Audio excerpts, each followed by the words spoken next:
cómo fue que un repartidor de comida robó millones de una joyería sin que nadie se diera cuenta. Durmió a los dueños de una joyería, para llevarse una millonaria cantidad en joyas. En las calles iluminadas de la ciudad de La Plata, donde el lujo y la desconfianza convivían como sombras gemelas, trabajaba Dariel, un joven repartidor de comida. Nadie conocía mucho de él, ni de la historia que tenía realmente, aunque solía decir que sus padres habían fallecido y que ahora estaba solo, y que se las arreglaba por su propia cuenta. Decía que era de un barrio cercano. Lo que sí era seguro, es que era un tipo muy amable, siempre era atento y muy educado, se ganaba la confianza de las personas, haciendo que confiaran en él, y en todo lo que decía. Con su chaqueta gris, su casco gastado y una moto eléctrica muy silenciosa, se la pasaba haciendo varias entregas en su moto. Era un fantasma más en el tráfico nocturno, pero lo que nadie sabía, es que tras esos ojos apagados, y esa sonrisa amigable, Dariel tenía un plan que no salía de su cabeza. Estaba mucho tiempo con esa idea rondando su mente, y llevaba muchos años perfeccionándolo. Desde los 17 años, trabajaba para Boca de Oro, una pequeña empresa de delivery especializada en atender a clientes exclusivos, políticos, empresarios y comerciantes de alto perfil. No era cualquier repartidor. Dariel había demostrado ser discreto, puntual y servicial. Si llovía, llegaba. Si había disturbios, encontraba un camino. Si el cliente necesitaba algo más, cigarrillos, dulces, hasta medicamentos, él los conseguía. Su lema era simple: lo que el cliente quiera, cuando lo quiera. Entre sus clientes habituales estaba la familia Raggio, propietarios de Raggio y Hijo, la joyería más antigua y prestigiosa del centro histórico y de toda la ciudad.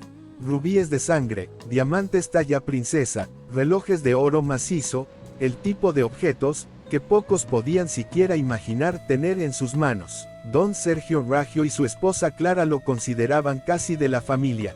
Lo utilizaban para todo, y estaban muy complacidos con lo eficiente que era. Confiaban tanto en él, que a veces lo invitaban a entrar al mostrador, para entregarle personalmente la propina por hacer su entrega a tiempo.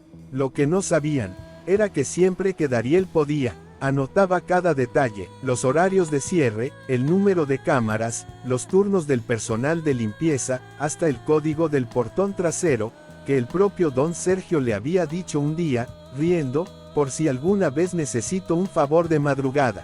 Durante 3 años, Dariel tejió su telaraña en silencio, sin que nadie sospechara ni un poco de él. Siempre esperaba el momento perfecto para actuar, y ese momento estaría por llegar. El día elegido fue un viernes previo a la temporada alta.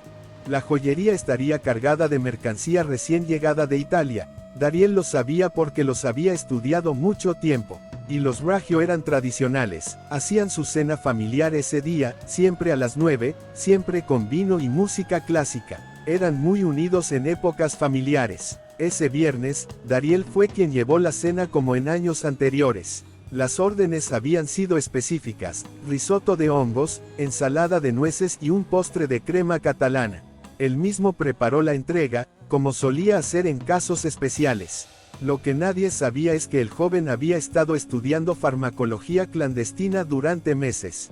Un ansiolítico potente, sin sabor ni olor, pero que inducía un sueño profundo y prolongado. Cuando se administraba en dosis controladas, solo tenía que vertir el líquido en la comida, y hacer que todos se quedaran dormidos y robar el lugar. Era un plan perfecto y muy ingenioso. Sin perder el tiempo, Dariel vertió la sustancia en la crema catalana. Dariel preparó todo y se dirigió a la casa de los Raggio. Se escuchaba algo de música y carcajadas muy alegres, así que Dariel tocó la puerta para entregar la comida. Cuando entregó el pedido, los Raggio estaban de buen humor. Don Sergio le entregó una botella de vino como recompensa por el servicio impecable que brindaba Dariel. Lo invitaron a quedarse un momento, pero Dariel, siempre profesional, se negó con una sonrisa. Dijo que lo disculparan por no poder acompañarlos, pero que tenía que cumplir con las reglas de su trabajo, y seguir entregando varios pedidos que tenía pendiente. La familia entendió perfectamente, y luego de un fuerte abrazo, se despidieron de Dariel, quien abandonó la casa rápidamente, se subió a su moto y continuó con su rutina habitual. Esa noche, a las 10:35 de la noche, Cuando las luces se apagaron y el centro quedó en silencio, Dariel regresó a la casa de los Raggio. El portón trasero se abrió sin problema. Los códigos no habían cambiado. Con guantes negros y movimientos calculados, evitó las cámaras que ya conocía de memoria. Sabía que los Raggio y su personal estarían dormidos hasta bien entrada la mañana. El efecto del compuesto no tenía antídoto rápido. Sabía que todos estarían dormidos, ya que el fármaco solía ser muy efectivo. Se percató que no haya ningún movimiento extraño dentro de la casa. Dariel entró en la cámara principal, se dirigió a la entrada de la joyería. El corazón le latía tan fuerte que sentía que los muros lo escucharían. Muy nervioso logró abrir la puerta y encendió la luz. El brillo de los diamantes lo cegó un instante. Estaba frente a millones en joyas, como un niño en una juguetería. Llenó su mochila especialmente diseñada, protegida por capas antirrayos X, con piezas selectas, que él mismo iba seleccionando ya que sabía dónde estaban las mejores joyas. Abrió las vitrinas y fue tomando pequeños diamantes, relojes discretos, joyas fáciles de trasladar y vender sin levantar sospechas. Sabía perfectamente qué joyas debía tomar y cuáles no. El robo no duró más de 25 minutos y fue muy discreto. Salió igual que entró, rápido como una corriente helada en la noche. Cuando empezó a amanecer, su moto cruzaba la autopista hacia el sur, y aún nadie sospechaba de él. Pero la historia no terminó allí. 3 semanas después, la policía aún no tenía sospechosos. No había señales de entrada forzada ni grabaciones útiles. Los Raggio se recuperaron del envenenamiento accidental, y cerraron la joyería de manera indefinida. La noticia acaparó titulares nacionales. Esto no se trataba de un simple robo.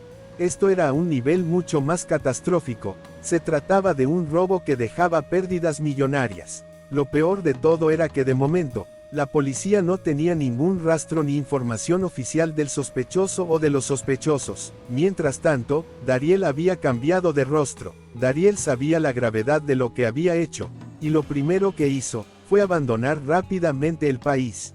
Usando parte de las ganancias, se sometió a un procedimiento quirúrgico menor en un país sin escrúpulos. Un nuevo corte de mandíbula, nuevo color de ojos con lentillas permanentes, barba y cabello diferentes. Su acento neutralizado por entrenamiento. Dariel contempló su reflejo en el ventanal del hotel en Estambul. El rostro que le devolvía la mirada no era suyo. Las cicatrices de la operación todavía eran visibles, como recordatorios incómodos de su renacimiento, pero la paranoia ya era su única compañía. Había logrado algo que pocos soñaban: robar millones en joyas sin violencia visible, simplemente adormeciendo a cada familiar de la joyería, con comida que él mismo entregaba como repartidor. Ni una alarma sonó aquella noche, y sin embargo, la paz seguía sin llegar. En Estambul, trató de rehacer su vida. Se convirtió en Khan, un restaurador autodidacta que vivía discretamente. Pero cada día era como un acto, cada palabra, un guión ensayado. Su mayor temor no eran las autoridades, sino el eco de su propia mente. 3 meses después recibió la primera carta. No tenía remitente. Solo decía: te estás volviendo lento, Dariel. Te estoy mirando. El pánico lo empujó a cambiar de país. Marruecos, después, Sudáfrica. Finalmente eligió un destino improbable, una pequeña isla en el Pacífico Sur, donde no existía siquiera un banco. Allí pretendía perderse para siempre. Pero el segundo mensaje lo esperaba en su cabaña. Antes de que desembarcara, mientras abría la puerta, una voz gritó: demasiado tarde, Dariel. Dariel entendió que quien lo seguía no era humano, no uno común al menos. Comenzó a pensar en las posibilidades: una organización internacional. La idea de un espectro, algo sobrenatural, le cruzó incluso por la mente. Su perseguidor no pedía dinero, no pedía confesiones, solo lo atormentaba. Una noche, al borde de la locura, colocó cámaras en cada rincón, trampas alrededor de la isla, y se escondió en el único lugar donde no podía ser vigilado: bajo el agua. Con un tanque de oxígeno robado. Allí, en la oscuridad marina, lo encontró la voz: no es tu rostro lo que tomé, Dariel. Es tu historia. Dariel giró violentamente en el agua. No había nadie. Cambiaste de rostro para escapar de lo que eres, pero lo que eres siempre fue tu condena. Agotado, ascendió a la superficie solo para encontrar algo peor. La cabaña ardía. y en la arena escrito con brasas: bienvenido a tu verdadero rostro. Cayó de rodillas, comprendió por fin. Su perseguidor no era otro que el propio Dariel, el que dejó atrás con la operación. En su afán por renacer había dividido su mente en dos. La personalidad original astuta, fría, calculadora se había desprendido y ahora lo cazaba desde dentro. Todo era un juego psicológico. Los mensajes, los incendios, las amenazas, ejecutado por él mismo en episodios de desdoblamiento que no recordaba. Las operaciones no solo le cambiaron el rostro, le robaron el alma. Decidió acabar con todo. Escribió su confesión en una hoja de palma y la arrojó al mar, junto con el resto del dinero. Luego se adentró en la selva. Pero aquí viene el final inesperado: no murió. Años después, un hombre sin nombre, con un rostro imposible de describir, ni bello ni feo, simplemente neutro, empezó a trabajar como consejero anónimo para fugitivos millonarios. Su único consejo: nunca te cambies el rostro, cámbiate la historia. Su rostro perdido, su identidad una leyenda, su juego, interminable. Ganó millones pero se perdió a sí mismo en el camino. A veces, cegados por la desesperación, la codicia o la simple influencia del momento, tomamos decisiones que parecen una vía de escape o una solución rápida a nuestros problemas. Una de las más graves es caer en el error de robar. En el instante puede parecer un acto justificable, pero lo que muchas veces ignoramos, o nos negamos a aceptar, es el costo invisible que este acto trae consigo, precio que pagamos con nuestra tranquilidad y nuestra salud mental. Quien roba no solo carga con un objeto ajeno, sino con una culpa que pesa más de lo que se imagina. Puede que al principio se sienta un alivio superficial, incluso una especie de victoria, pero muy pronto esa sensación se desvanece, deja lugar a la ansiedad constante, al miedo de ser descubierto, a la vergüenza de haber cruzado una línea interna que hasta ese momento, quizás nunca habíamos pasado. Empezamos a vivir mirando por encima del hombro, desconfiando incluso de nosotros mismos. El insomnio se vuelve compañero. La paranoia nos visita en cada esquina, y la conciencia que antes nos guiaba, ahora nos castiga. Lo peor es cuando llega la reflexión. Cuando entendemos que aquello por lo que sacrificamos nuestra paz, no valía la pena.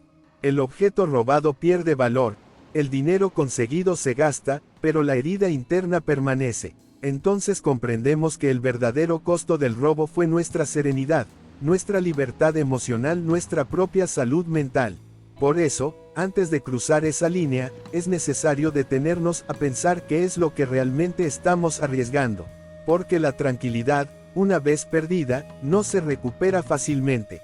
Y ningún objeto material puede reemplazar la sensación de vivir sin miedo, de dormir con la conciencia limpia, de mirarse al espejo sin reproches.